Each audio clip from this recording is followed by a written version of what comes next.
Welcome to the Deep Dive. Glad to be here. Today we're jumping into a really key moment from a massive epic. Absolutely. We're using parts of Arjun's chariot and observation, focusing on, shlokas 20 through 25 of the Bhagavad Gita. That's right, from the Mahabharata. And our goal really is to unpack this one critical scene just before a huge battle kicks off. Focusing on Arjuna's request and what he sees. Exactly. Okay, so let's set the scene. You've got these two gigantic armies ready to fight, facing off. The tension must have been unbelievable. Totally. And Shloka 20 shows us Arjuna. He's also called Kapidvaja, the one with the monkey banner, Hanuman. Right. He's got his bow. He's ready.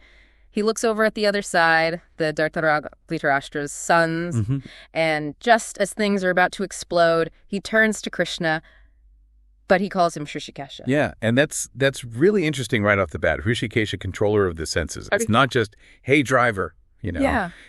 It immediately signals something deeper is happening. It sets this spiritual stage almost for everything that follows. It tells you this isn't just about strategy. Right, not just battlefield tactics. So what is the request then?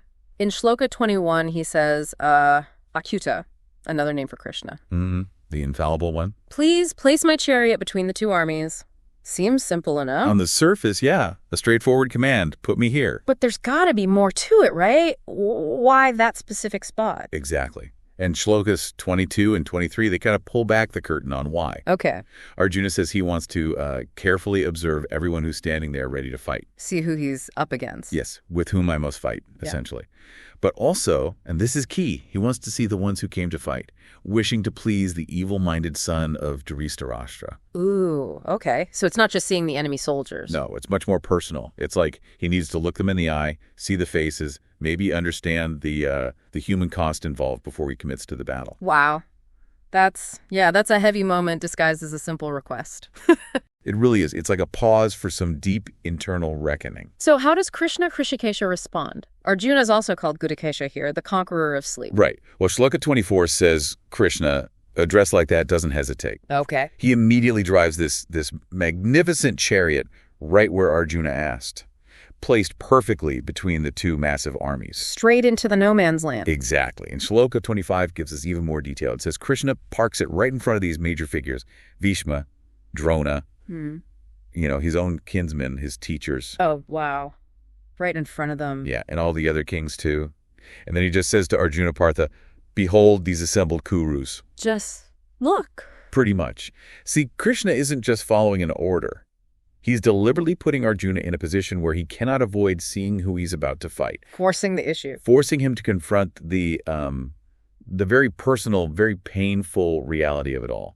His family, his respected elders. Stripping away any kind of abstraction about the enemy? Precisely. It's a move designed to provoke deep, deep reflection, to make him face the true stakes.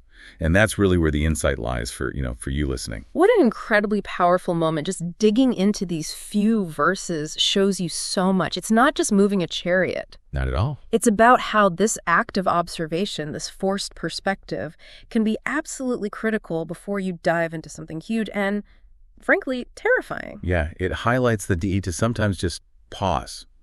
Observe. To really understand the whole landscape, the human element, before you act. Facing the uncomfortable stuff head on. That's it. You have to confront the difficult truths, the personal costs.